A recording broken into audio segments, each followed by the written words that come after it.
Tu veux une vérité que peu osent dire? Le monde ne récompense pas les gentils, il récompense les stratèges. Et ce n'est pas nouveau. Déjà dans Le Prince, Machiavel écrivait « Il est bien plus sûr d'être craint que d'être aimé, si l'on ne peut pas être les deux ». Il ne parlait pas de devenir cruel, mais de comprendre que la survie et le pouvoir n'appartiennent pas à ceux qui espèrent, mais à ceux qui anticipent. Socrate, lui, posait des questions, pas pour être apprécié, mais pour réveiller les consciences. Il a été condamné parce qu'il ne suivait pas les règles du confort collectif. Même Bouddha, souvent vu comme un modèle de compassion, n'a jamais dit de plaire à tout le monde.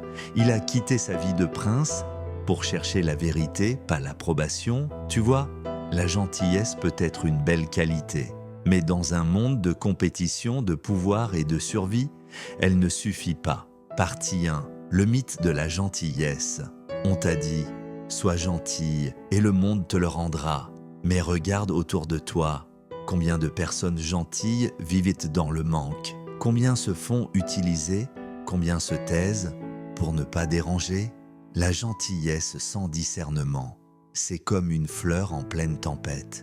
Épictète, le stoïcien, disait « Ce ne sont pas les choses qui nous troublent, mais le jugement que nous en portons. » Alors, pourquoi juges-tu la méchanceté comme mauvaise et la naïveté comme noble? La vérité, c'est que celui qui veut survivre doit ouvrir les yeux. Le monde n'est pas un conte de fées, c'est un échiquier.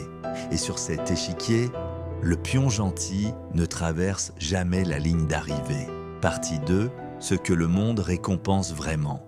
Le monde récompense le discernement, la stratégie, la capacité à s'adapter. Ce n'est pas celui qui crie le plus fort, mais celui qui sait quand se taire et quand frapper. Sun Tzu disait dans l'art de la guerre, « Tout l'art de la guerre est basé sur la duperie. » Est-ce immoral? Non, c'est réaliste. Les règles du jeu ne sont pas toujours justes, mais elles sont là.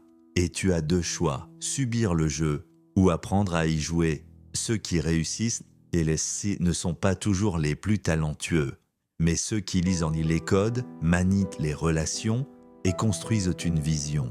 Ils avancent en silence pendant que les autres cherchent à plaire.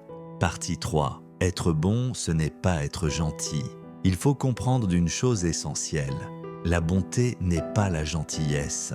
La gentillesse, c'est souvent dire « oui » pour éviter les conflits.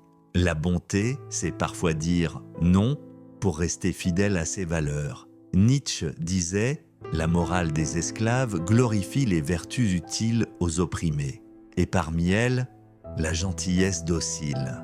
Mais est-ce vraiment une vertu quand elle te pousse à t'éteindre, à t'oublier, à te sacrifier sans retour? Le sage n'est pas celui qui cède. C'est celui qui comprend où il va et ce qu'il est prêt à tolérer. Être bon, c'est savoir quand tendre la main et quand retirer son énergie. C'est aimer sans se trahir. Partie 4. Le vrai pouvoir des stratèges. Le stratège voit ce que les autres ignorent. Il ne se précipite pas, il observe, il analyse, il attend le moment juste. Comme un joueur d'échecs, il pense plusieurs coups à l'avance.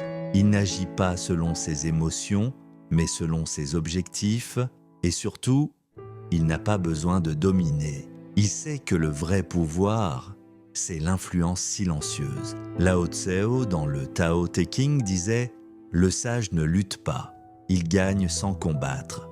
Le stratège gagne par sa maîtrise de lui-même, par sa clarté d'esprit, par sa capacité à transformer un conflit en levier.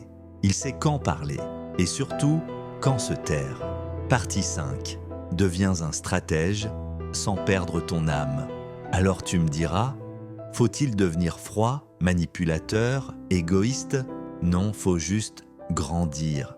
Être stratège, c'est protéger ton cœur avec ton intelligence, c'est poser tes limites, choisir tes batailles, refuser de te sacrifier pour ceux qui ne t'ont rien demandé.